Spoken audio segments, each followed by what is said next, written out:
You said, I want to primary Nancy Pelosi. This is a woman who's been in Congress for 38 years. We're not going to be able to win unless we completely change who the party is, what it stands for, and who they fight for. You think Hakeem Jeffries should be primary? Yes, absolutely. I'm saying that to the camera. Hakeem Jeffries should be primary. Interestingly, you yourself are a multimillionaire. Yes, I call for a wealth tax on myself. Can a FDR Democrat / socialist sounding person win in Silicon Valley? We need to be running on anti-corruption. We need to be running on actually fixing the economic problems in this country. Graham Plattner, for example, do you think he should stand down from the race, given Democrats can't afford to be running against Nazis while having someone with a Nazi tattoo on his chest? The other candidate, Janet Mills, I mean, she's a 77-year-old governor who's going to just go run for one term. Do you have any tattoos, Nazi or otherwise, that you want to share with our viewers?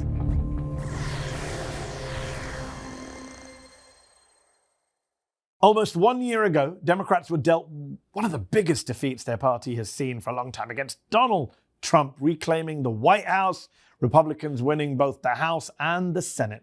But some Democrats were in denial about just how badly they lost or why they lost. That included former House Speaker Nancy Pelosi of California, who refused to accept that Americans had rejected her party, blaming the loss only on Biden's late exit from the race and some culture wars issues. Unfortunately, it seems like a lot of establishment Democrats are stuck in that same state of denial as they continue their blind support for Israel and try and fight back against Trump's authoritarianism with sternly worded letters. That said, it should come as no surprise that a younger, more progressive generation is stepping up to primary some of those same establishment Democrats. That includes AOC's former chief of staff, Saikat Chakrabarti, who announced in February that he is running to primary Nancy Pelosi in her San Francisco seat next year, telling Politico, we need to replace the establishment. Here to talk to me about what that looks like and the state of his campaign is the man himself, Saikat Chakrabarti, who previously you worked on Bernie Sanders' campaign in 2016. You were chief of staff to AOC. You were a co-founder of Justice Democrats, which launched a lot of progressive Democrats like Ilhan Omar and AOC and Cori Bush. Thank you for joining me. Let's just jump straight into it. Why are you running for Congress now? I mean, you basically laid out the case for me right there in the intro. After the Democrats lost again to Trump, right? I thought they maybe would have taken it seriously the way they campaigned. They talked about if Trump wins, we're going to lose our democracy. And then as we're watching it happen, the Democrats are treating it like politics as usual. They're doing the lay down and play dead strategy, wait for the backlash to build up and then win off of that. And I listened to that interview that Pelosi did, I think with Ezra Klein, where she was asked straight up, what did the Democrats do wrong? How should they change? And her answer was nothing. You know, sometimes you win, sometimes you lose. And I thought that was completely So you insufficient. Specifically decided, it's not just my local area, you said, I want to primary Nancy Pelosi. This is a woman who's been in Congress for 38 years. This is a woman who was the Speaker of the House, very successful in many ways. Legislatively, she's considered one of the most successful speakers. Yeah. People in the party still love her, and you said, I'm going to go after her. Well, she was my representative in my area because I've lived in San Francisco since 2009, except for the time I was doing AOC and Bernie stuff. But yeah, I think, I do have respect for some of the work she's done and her legislative accomplishments, but she has this style of politics that I think is completely out of step with what actually needs to happen today, right? She still remembers a Republican Party that believes in democracy. That's what they did in 1987, right? They even believed in climate change back then. And I think right now we're in a battle for what is the new vision of the Democratic Party? How do we actually fix the deep, deep economic crises that most Americans are facing so that we don't get authoritarianism again? Because if we don't fix that, then we are going to keep getting authoritarians. I do actually remember Nancy Pelosi and Newt Gingrich did an ad on a couch about climate change, if memory serves me correctly. Why do you think Democrats lost last November? I think at the end of the day, Donald Trump embodied bold, sweeping economic change to a lot of people. I think that's the same reason Barack Obama won in 2008. Basically, since the Great Recession, people have been voting for any candidate who stands for bold, sweeping economic change, and they're open to what that looks like. That's why you got people who voted for Barack Obama and then for Donald Trump. But he was change, Kamala Harris was not, and people are looking for change. You have described Democrats as, quote, decline managers when it comes to the economy. What do you mean by that? Basically, for the last 40 to 50 years, for most Americans, their wages have been stagnant while the cost of essentials have skyrocketed. And Democrats' response to that has been slow, iterative policy reforms, little tweaks around the edges, ignoring the big structural changes, the big actual solutions to these problems. And that, to me, is decline management. It's basically saying the Republicans are this party that's going to burn it all down, and the Democrats are saying, we're going to give you a soft landing. What about the counter-argument from supporters of the Biden-Harris campaign who say, actually, we had a great economy to run on. We had the fastest growing economy, one of the fastest growing economies in the industrialized world. We had one of the lowest unemployment records in modern American history. The problem was that people didn't want to hear it. The problem was that people had memories of 2022 inflation. The problem was that the media and Trump were lying about the state of the economy. What about that argument that says we were unfairly treated? We actually had a good economic record to run on. We managed to negotiate down the price of some drugs. Wages were starting to rise in the last year of Biden's presidency. So just kind of throwing that all away and saying it was all bad is not a great strategy. No, I actually think Biden made some good steps in the right direction. I mean, a lot of the work that I did with the Green New Deal was trying to push the Democratic Party to actually adopt industrial policy. And Biden did listen to progressives on some issues. And Biden listened to it, and the Green New Deal pushed Biden into campaigning on Build Back Better, which turned into Inflation Reduction Act, which was the largest investment in climate change and manufacturing, all this stuff in history. I just think that it was not big enough. It wasn't fast enough. He couldn't communicate it. I think of Biden's presidency, it's kind of like Hoover after the Great Depression, because Hoover actually did start doing some stuff. He started doing some stimulus in the economy. He started doing some direct government. Biden is Hoover, them be fighting words to the Democrats. Well, and that's the thing is we actually need someone like FDR to step in, set the country on a mission to build up wealth, to fix these deep problems, and to do it at a way bigger scale than what Biden was able to accomplish. Bernie came out after the election and said, well, he lost because he didn't champion the working class enough. And Donald Trump messaged, especially to white working class. Yeah. People like Pelosi, who you're challenging, push back quite hard against that. And they would argue, and it sounds like a fair argument, that actually Bernie himself praised Joe Biden's record on the economy when he was in office. Biden did a lot more for working people than previous Democratic presidents. He bailed out the Teamsters pension funds, and the Teamsters then voted for Trump. Yeah. So their argument is like, we tried, and we didn't get any credit for what we did. I think the answer to that is yes, this is sort of the decline management piece, right? Like, so we bail out pension fund. We are trying to do things that are making the landing a bit softer. But what most working people in this country are seeing is a fundamentally broken system. And so tinkering around the edges is not enough. It's not enough. They need to see something that feels like an actual structural fix to this rigged political and economic system. Are you a socialist? I don't ascribe to any labels. I honestly think. But when you talk about reformulating the system, in a social democratic way? Yeah, and a lot of stuff I'm talking about. Scandinavian way? What are we talking about? Yes, exactly. Like when I talk about the policies I'm running on, a lot of it aligns with socialism in the country. I'm talking about universal health care, tuition-free public college. I call for public power in San Francisco. I call for building millions of units of affordable housing and having a stronger state capacity. I'm an FDR Democrat. Can a FDR Democrat / socialist sounding person win in Silicon Valley? Liking this video? Then don't just watch, hit like, share, and subscribe. And tap the bell so you never miss a video or live show. But if you want early access to exclusive content, then you have to head to Zeteo.com and subscribe now. You'll be supporting fearless, independent journalism. Absolutely. I mean, Zohran Mamdani just won in New York, the heart of capitalism, right? And I think in San Francisco, because at the end of the day, I run on the actual idea. This is why I don't like the labels. It's not like I'm trying to dodge that. No, I think the labels really make things one-dimensional. And if you ask someone who's a capitalist, what's capitalism? They can't answer it, right? Yeah. Or neoliberalism. Yeah, and the thing is, the ideas are what's popular. Actually fixing this stuff is what's popular. So you're running on a campaign of reconnecting with the working class, getting money out of politics. You say some of your policies sound like Scandinavian social democrats. But interestingly, you yourself are a multimillionaire, right? You have worked in Silicon Valley for several years. Yeah. I think you were one of the founders of Stripe, or co-founder. You were there at the beginning of Stripe. I was a second engineer at Stripe. Second engineer. You were there at the beginning. Yeah. Made some money out of that. Yeah. Should that make people skeptical of your campaign? So I've been outed as a class traitor, and I'm proud to wear that badge. I mean, I grew up middle class, going to public schools. My parents grew up poor. You know, my dad was a victim of partition in India, so he was a refugee, and that really shaped a lot of my worldview. And going to Silicon Valley and working in the tech industry for a bit, and then basically winning the lottery, it really showed me how crazy wealth inequality is in this society. You know, rich people can just never work again and never lift a finger and retire, whereas everybody else is just struggling to barely hang on. So that's why I quit. And that's why I joined the Bernie campaign, because he was the only one talking about this stuff in a serious way. Because I worked hard, but I didn't work harder than a nurse or a teacher or a doctor or anybody who works to actually run our society. And we can't have an economy that punishes those people. Just to be clear, you want to pay higher taxes? Yes. I call for a wealth tax on myself. Okay. Do you support breaking up big tech companies as Elizabeth Warren and Bernie and AOC have called for? Absolutely. We need to be regulating big tech companies way harder. And we need to go beyond that. We actually need to be regulating what they're building. Like right now, we're not talking about social media and the way AI is coming into our society as the kind of addictive forces that they are. We're not talking about how. And Do you I believe think, AI is a threat to our democracy? I believe it's a threat to our society, yes. But the way I think we have to tackle it is we need state capacity to actually manage where our economy is going to go. We need to actually decide as a society to determine where our economy is going to go. Have an economy that serves people, not the other way around.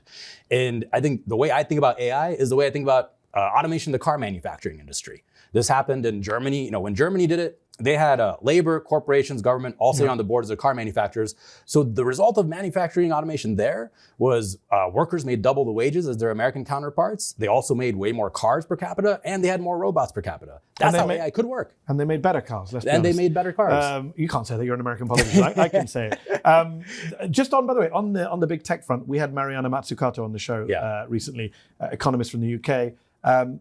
She said that Elon Musk and all these guys, not only should they say thank you a lot more to the state for all the state investments, but that the state, the American government, should get a return on its investment. Absolutely. For all of the support it's provided to Silicon Valley. Do you share that view? Absolutely. If America had taken an equity stake when we bailed out Elon Musk, I think I calculated it'd be like 100% equity stake in Tesla, given the valuation at the time. We got so much crap for a failed investment in Solyndra. Yeah. At the same time, we had a successful one in Tesla. Yep. If any VC was 1 for 2 with that investment in Tesla, they would be heralded as like the geniuses of Silicon Valley. That's a good point. Donald Trump, of course, is now taking equity stakes, but in a kind of random, self-serving way. You're not the only one vying for Nancy Pelosi's seat.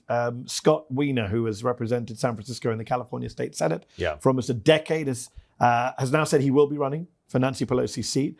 Why should voters choose you, someone who's never held elected office before, over someone who's been representing that community for almost a decade? Yeah, so this is partly because our campaign has gotten so much momentum. We just held a rally a couple weeks ago, and about 800 people showed up, which I have never seen on a congressional race, much less one that's still about a year out from the primary, right?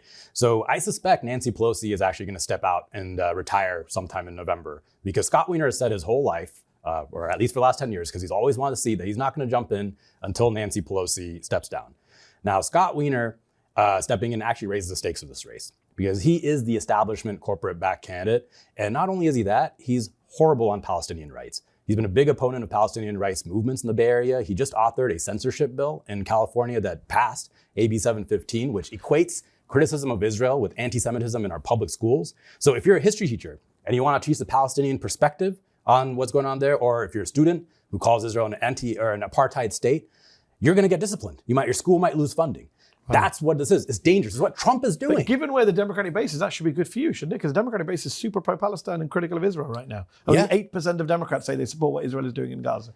Look, I think this is actually a moral and dangerous and chilling issue, right? Because we are seeing Scott Wiener use the exact same Trumpian tactics Trump used to go after free speech and Palestinian protesters, pro-Palestinian protesters on campuses, now being used by a Democrat in San Francisco, right? But yes, you're right. This is also where Democrats are. But if she pulls out, as you suspect, and he's her heir apparent, or her daughter Christine Pelosi is being talked about as a possible heir apparent, gotta love American dynastic politics.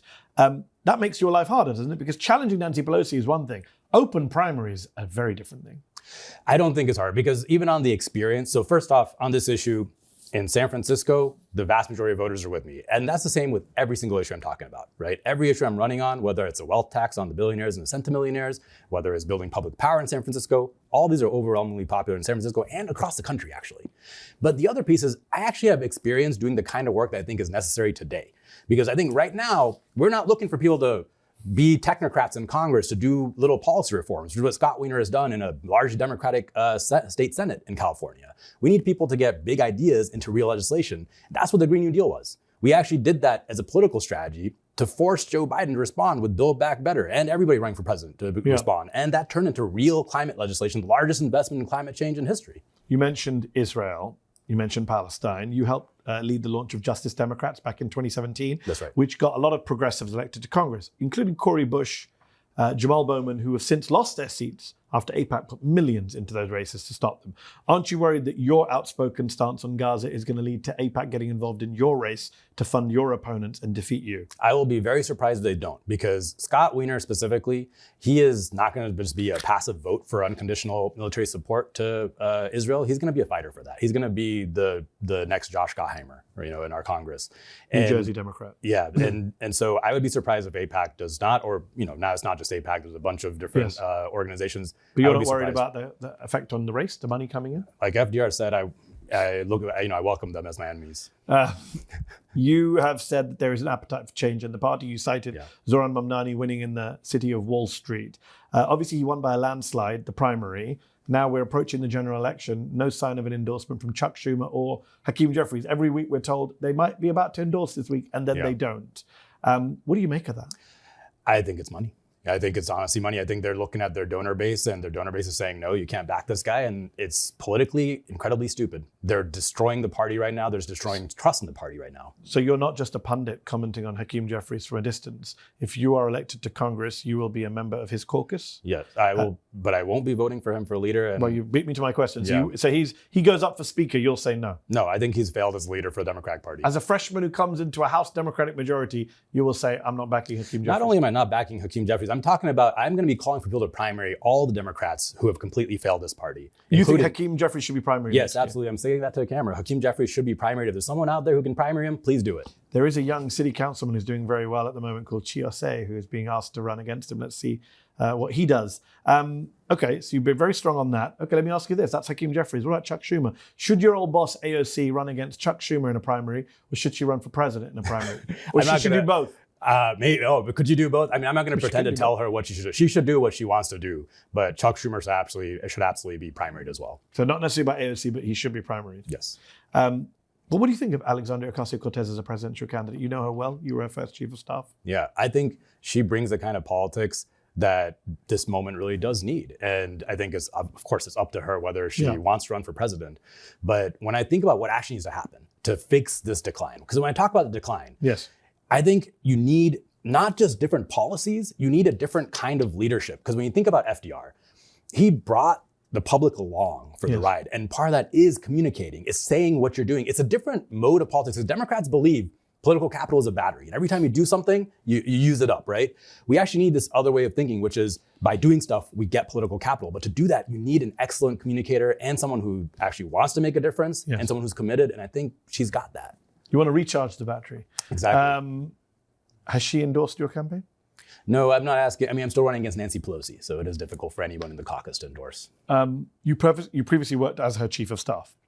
You have said during that time you learned that Democrats were seen as, quote, weak, incompetent, and sluggish, and that they feel like a slow, bloated corporation. Give us some examples of what made you come to that conclusion, what you saw on the inside. I'll tell you, the first week I went to the chiefs of staff meeting. So every Friday they would have a meeting to invite all the chiefs of staff for all the congressional offices for Democrats. And I thought this was our moment. We were going to strategize, figure out what to do about Donald Trump, right? Actually do something. And those meetings were, oh my gosh, they're like, we've gotten complaints that there's too many staffers in the members only elevators. And have you guys filled out your TPS reports? It was that kind of stuff, right? It was like watching Office Space. And then I'd see Donald Trump saying something crazy. And, the Democrats' response was, we'll do a press conference next week, by which point he had done 10 more crazy things. It just clearly was not right. They just weren't up to the job in the moment. And they're clearly not, they haven't changed since then. You yourself obviously received a bit of backlash, quite high profile backlash from Democrats during your time on the Hill. You went on Twitter and said that Democrats were, quote, seem hell-bent to do to black and brown people what the old Southern Democrats did in the 40s. Nancy Pelosi then reportedly told lawmakers at a private meeting that they should tell their staffers to basically shut up, think twice before they tweet.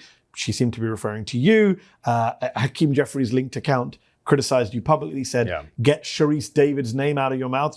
I think you'd specifically criticized a Native American Democrat congresswoman. Do you regret being so vocal at the time in that way?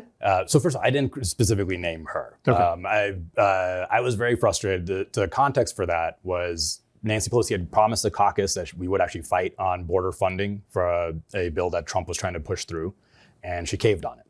And it wasn't just me, that a lot of the Hispanic caucus was very frustrated with this. And, I was mad, ended up tweeting. Should I have tweeted? Maybe not. But I think the bigger point here is, why did we cave? Right? Yeah. And it was a culmination of months of watching Democrats cave, Democrats preemptively giving up their leverage. And what year was that? That was 2019. Did Nancy Pelosi think 6 years back then that the staffer she was asking to be reprimanded would be primarying her? No, and the staffer did not think so either. Interesting. Did Congresswoman Ocasio-Cortez reprimand you for your tweet? No, so I had already been planning to leave her office. We had actually planned it back in April, which is why the transition was so smooth. I'd hired up my replacement. I had a child on the way in August. So the plan was always get the Green New Deal launched, hire up her office staff, get the process set, and go back on the outside to help work on the movement. As you're well aware, President Trump has been sending the National Guard into blue cities across the country. Your city, San Francisco, looks like it's going to be his next target. He's talked quite a lot about San Francisco, only second to Chicago in his kind of hate. Is there something Democrats should be doing to stop him from sending troops to San Francisco? They should at least be talking about it. I mean, it's only recently that our mayor has actually started to say we don't need the National Guard in here. But I think a big part is also showing up physically. I think Democrats right now need to realize that our jobs is not just as legislators. We have to actually act as organizers of civil society. Karen Bass sort of did this when ICE showed up in her city, and she showed up physically and got them to get out. Have you been doing that? I've been showing up to the immigration courthouse and where ICE has been doing some not raids, but they've been picking people up who are going to asylum court cases. I haven't seen anything myself happen yet. ICE has thankfully been sort of quiet in San Francisco so far. And you're the son of immigrants, am I correct in saying? I am, yes. Your governor in California, Gavin Newsom, is receiving a lot of praise for his quote unquote resistance to Trump, especially not just his online tweets and mocking of Trump's insanity, but he's got Proposition 50 on the ballot next month, which would redraw California's congressional maps, allow the Democratic Party to hit back, fight fire with fire, as he puts it, on the redistricting front. Is this the example of bold leadership, the kind of resistance that Democrats need to be doing across the nation? Is Gavin Newsom the leader that Democrats need right now? Look, I think Prop 50 is good, but I think we need something a bit more than that. When I think of resistance to Trump across the nation, I think our bulwark against fascism is civil society, and it's our institutions. So when I see Trump going after the institutions one at a time, the way he's going after law firms, universities, we need legislators who can try to organize them as collective blocks. Because if Trump was going after law firms one at a time, it's easy to get them to fall down like dominoes. But if they oppose them as a block, then he has to back off. And it's hard for them to organize each other. So that's the kind of thing that I want legislators to be doing. I want legislators to be doing the kind of thing that AOC and Bernie are doing, going around holding rallies, but then turning those rallies into real opposition through a mass movement that can have economic power. Yes, but just on Newsom, if he were to run for president, he doesn't have your endorsement. I don't have it, and no one's going to get my endorsement right away. It matters when it comes to running for president. It's less about what you're going to message on, what you're going to say. I want someone who's actually committed to fixing the economic decline of this country, who's actually going to go all the way. And with Newsom, I'm not sure if that's where he's at. So a lot of candidates running for office right now, we've had them on the show, Omar Fateh in Minneapolis, Graham Platten has spoken to Zateo, to my colleague Prem Tucker, and this week he's speaking to Andrew Perez as well. Doran Mamnani we've talked about. They are running on this platform of kind of populist energy, authenticity, but sometimes that can come back to bite you in the ass. Graham Platten, for example, this week has been the subject of great controversy over this tattoo on his chest that seemed to be a Nazi SS tattoo. Yeah. He's since had it replaced, but he had it for nearly 20 years and didn't have it replaced. Do you think he should stand down from the race, given Democrats can't afford to be running against Nazis while having someone with a Nazi tattoo on his chest? What's your view? Yeah, I mean, it's unfortunate, honestly. And his explanation for it was he was drunk off of on shore leave in Croatia. In 2007. In 2007. And he says he didn't know what the tattoo was about. I'm inclined to believe that he didn't know what it was about. He just got a stupid tattoo. And, I think it's a bigger point of if Democrats do want people to run who haven't been planning to run for office their entire lives, there's going to be stuff that comes up. Oh, yeah. And but he's running in a crucial state of Maine against Susan Collins, an eminently beatable Republican incumbent. Right. Are Democrats, just put aside the morality of it or the practicality of it, just from a pure strategic point of view, does it make sense to be running a candidate who is now going to get attacked for this for the next year or so? I think that's what the primary is for, right? Okay. I think that's what the primary is for. I think the But you're not saying he should step aside? I don't think he should step aside because I think the other candidate, Janet Mills, I mean, she's a 77-year-old governor who's going to just go run for one term, is what she said. So I think that's quite a weakness as well. So I think this is for the primary voters to decide who's a stronger candidate. Do you have any tattoos, Nazi or otherwise, that you want to share with our viewers? I have no tattoos. Yeah, we should do a full body check before anyone runs for office now, right? I don't want to see Donald Trump's full body check at all. Just one last question then. You get elected, let's say you win this primary, you get elected to Congress, Hakeem Jeffries and Democrats have the majority. you get to, you fight for your place on whatever committees you can get as a Frenchman. What is your priority in Congress? My first priority is going to be defending people in San Francisco from this authoritarianism, right? This is something people don't realize, but your congressional representative is your point of contact to federal office or to the federal government. So whenever you have attacks, like your spouse gets detained or anything like that, you're supposed to be able to call your congressperson and we defend you. And Nancy Pelosi's office has not been doing a great job of that recently. And I think it's unacceptable right now in the face of fascism. Second piece, I want to recruit that movement of candidates to completely change the Democratic Party. That's what I'm going to be calling for. We need to be running on anti-corruption. We need to be running on actually fixing the economic problems in this country. And we need dozens, if not hundreds of people running to completely change the party. Because frankly, the party right now is underwater, even with Democrats. We're not going to be able to win unless we completely change who the party is, what it stands for, and who they fight for.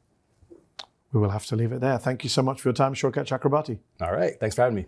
Did you like this video? Don't forget to subscribe to this YouTube channel and turn on notifications. For exclusive content and to support our independent, unfiltered journalism, head over to zeteo.com. Your support matters.